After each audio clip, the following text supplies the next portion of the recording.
Joining us now is Jeff Crouere, broadcaster and commentator. Jeff, thank you so much for your time. Let's start with the State of the Union address. President Donald Trump, he gave a robust, fiery and certainly entertaining State of the Union address from the Capitol. He, of course, entered the House of Chamber to chants of USA, USA before touting his achievements. Let's just look at part of his speech. When I last spoke in this chamber 12 months ago, I had just inherited a nation in crisis with a stagnant economy, inflation at record levels, a wide open border, horrendous recruitment for military and police, rampant crime at home, and wars and chaos all over the world. But tonight, after just 1 year, I can say with dignity and pride that we have achieved a transformation like no one has ever seen before. Now, before I get your thoughts on how the Democrats conducted themselves, can I get your assessment of Trump's speech? I think it was his best. I mean, I think it was the best one I've seen. Yeah. And I've been watching Trump since the day he came down the escalator. And it's been, a lot of great speeches. But this one I really thought was excellent. He hit all the high points. He trapped the Democrats time and time again. He mentioned heroes. I mean, there were so many wonderful moments. World War II veterans, heroes who had saved lives, the USA hockey team. I mean, it was just masterful. And he was just loving it. You could tell he was having a good time. The Republicans were having a good time. The Democrats looked like they were angry and just upset. And he trapped them. And I do think this was really the high point. So I think this was something that's going to give fuel to the Republicans, because listen, the Republicans need help to hang on to the Congress, and this will help them, I think. I agree. And the Democrats, I mean, they just fell for Donald Trump's trap. They walked right into it, embarrassing themselves, refusing to stand up at such crucial moments. They even refused to stand up for the US hockey team. Watch this.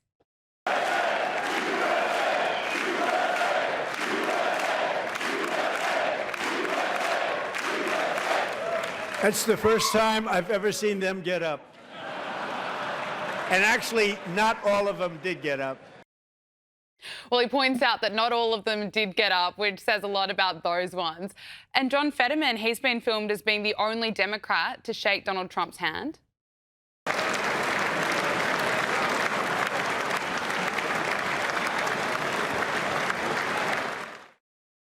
It's just interesting because the Democrats were warned not to try and pull off stunts, but they couldn't help themselves, could they? No, and I wrote a recent column, John Fetterman, the last moderate Democrat. I mean, he has really bucked the party on a lot of different issues. And he showed class last night, and at least he stood on a few of those issues. He welcomed the president. So, the Democrats need to follow his lead. I mean, this Trump derangement syndrome is not helping their party. They look radical. They look ridiculous. They were really just angry, and Fetterman doesn't come off like that. So he really does, I think, belong in the Republican Party. Maybe one day he'll switch parties. We'll see. But that's the kind of look. I mean, Nancy Pelosi was looking like she was angry. Elizabeth Schumer, we call her Pocahontas. So it was quite a display. And then you had the Democrats who were doing that event on the mall. They were even further out there. So that's the state of the party right now. It's crazy. It is crazy, and they're really not helping themselves with this branding issue as being seen. If they're trying to be seen as not crazy, they're certainly not helping themselves. What do you make of Virginia's new governor, Abigail Spanberger? She, of course, delivered the Democrat State of the Union rebuttal and accused Donald Trump of engaging in unprecedented corruption. Let's listen. And so you have to ask, who benefits from his rhetoric, his policies, his actions, the short list of laws he's pushed through this Republican Congress? Somebody must be benefiting. He's enriching himself, his family, his friends. The scale of the corruption is unprecedented. There's the cover-up of the Epstein files, the crypto scams, cozying up to foreign princes for airplanes and billionaires for ballrooms, putting his name and face on buildings all over our nation's capital. This is not what our founders envisioned. Yeah, just so miserable, really. You know, you listen to Donald Trump, the energy and the entertainment that he brings, and then you listen to Abigail Spanberger and you just kind of want to switch off. But just a few points to make. She claims that Donald Trump is part of this Epstein files cover-up. Look, I want all of those files released as well, but the Trump administration is releasing millions of them. I mean, where were the Democrats calling for the Epstein files to be released when Joe Biden was president? We know that Joe Biden, Kamala Harris, could have released them, or Biden's staff members could have released them using Biden's auto pen. Can I get your thoughts on that rebuttal speech? Well, Barack Obama delivered 0 Epstein files. Joe Biden, 0 Epstein files. Donald Trump, 3 million. Yeah. So I'll take 3 million over 0. And Spanberger is a liar. I mean, she ran for governor in Virginia as a moderate. She has been raising taxes like crazy ever since she took office. So this moderate is gone. She's into the tax and spend Democrat philosophy like all the others. So it was a big ruse. So she's the one who's engaged in deception, not Donald Trump. And all these things that she lists are the typical talking points of the Democrats. Here's the bottom line. The people are going to vote this November based on their pocketbook, based on the economy. I think the Republicans have a good policy that they can point to. This one big, beautiful bill, which is tremendous tax relief. The Democrats wouldn't even stand for tax relief in the president's State of the Union address. They wouldn't stand for American citizens. They wouldn't stand for tax relief. So they're the party of illegal aliens and tax increases. I don't think that's a winning formula. You're absolutely right. And Donald Trump was just so smart to get that highlighted. I mean, the Democrats just fell for it, refusing to stand up for things like tax relief. Just an embarrassment. Good luck to the Democrats, because Kamala Harris has announced that she is considering a run for president yet again in 2028. Let's listen to her. Will you run again? I haven't decided. You're still thinking about it? I might. Mm-hmm. Yeah. That's what I've been saying. That's what I closed the book and I'm like, oh, she wants to. She's just thinking about it. If that was my impression. I don't know if that's what you intended, but that was my impression. No, the book is about a specific period in time. There was no agenda beyond what we've discussed already, which is just sharing with people, you know, the reality of the experience and hope. The reality of her election defeat. I mean, watching those two, it's like, is this serious? Is this actually happening? But Kamala Harris has also revealed why she really lost the election. And according to her, it's all because of disinformation, misinformation, just information. Who do you regard as your biggest opponent in this election? Was it time? Was it Trump? Was it the Biden administration? Who was the biggest foe? That's a wonderful way to think of it. Well, there were many. Mm-hmm. I mean, There's certainly more there was than one. Certainly there was the obvious one on the ballot. But I'd say probably almost in equal measure, time and misinformation. Misinformation about what? Mis and disinformation about a number of things, whether it be anything to do with what we were challenged with as an economy and what the source of those challenges are, affordability, mis and disinformation about who actually had a plan to deal with affordability. Jeff, many things, according to Kamala Harris. She's had such a long time to come up with something convincing, and that is what we get. So the biggest obstacle for Kamala Harris was Kamala Harris. Yeah. I mean, she was a terrible candidate. She didn't do media interviews. She couldn't articulate why she was running. She refused to break from Joe Biden when people wanted change. All of her accomplishments were fictitious because every job she was given, she didn't handle, like the border. She was a border czar. You could tell Biden didn't like her. A lot of Obama didn't like her. So the party leaders didn't really get behind her. They were sort of forced to accept her as the VP, moving to the presidential candidate.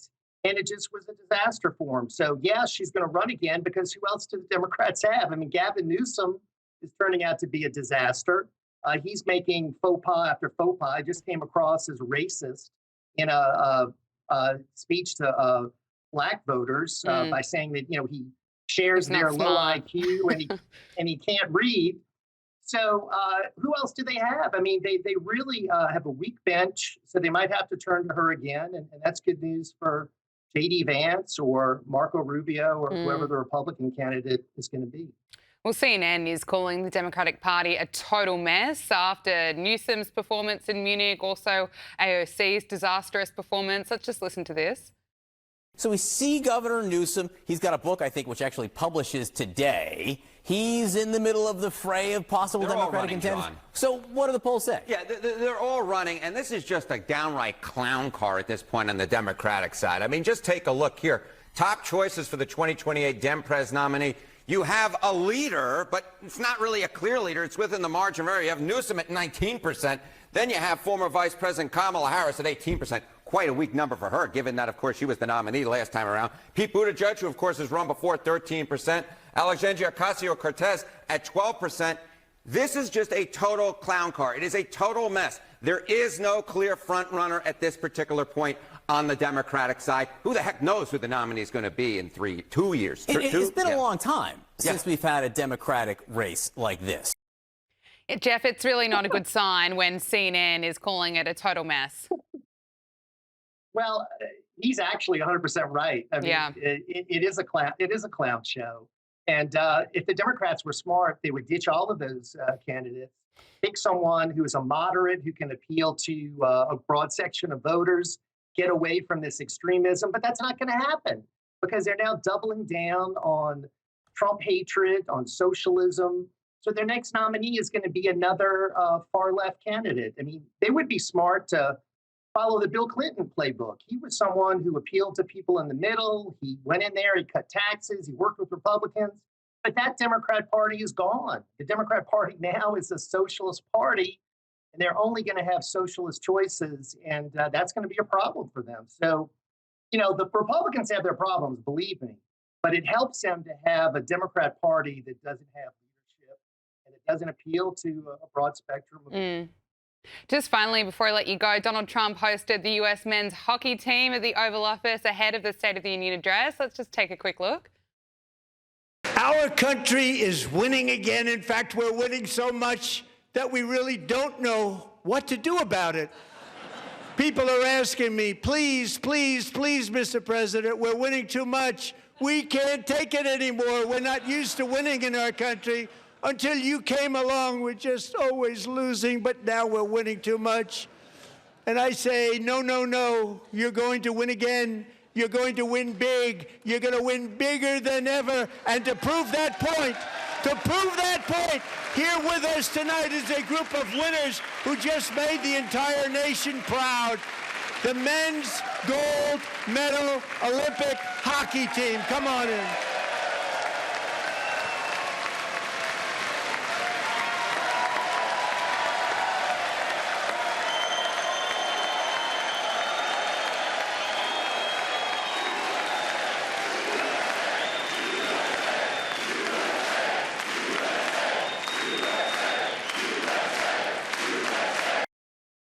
What a moment, Jeff. Can I get your reaction? I mean, that might have been the highlight of the speech. Those people are super popular now, the men's hockey team. You had 26 million people that got up early to watch that match against Canada. And they're now heroes. I mean, it was such a compelling victory. You had the pride, the patriotism again. That's what we want to see among our athletes. I thought it was interesting. The women's team also won the gold medal. They were invited, but they did not go to the State of the Union. But the president did say that they're going to be going to the White House, which I was glad to hear. But this was a highlight of the night, and it shows that Donald Trump knows how to associate with winners. He's associating with patriotism and pride in our country. And the Democrats are just on the opposite side. A lot of the Democrats couldn't even cheer the hockey team. So that's a problem when we have a party that's not patriotic and pro-American. And that really infects a lot of the Democrat Party today. Yeah, and it's great that we have a president who is patriotic and is putting America first. He made that loud and clear yesterday. Jeff Crouere, broadcaster and commentator, thank you so much. Thank you.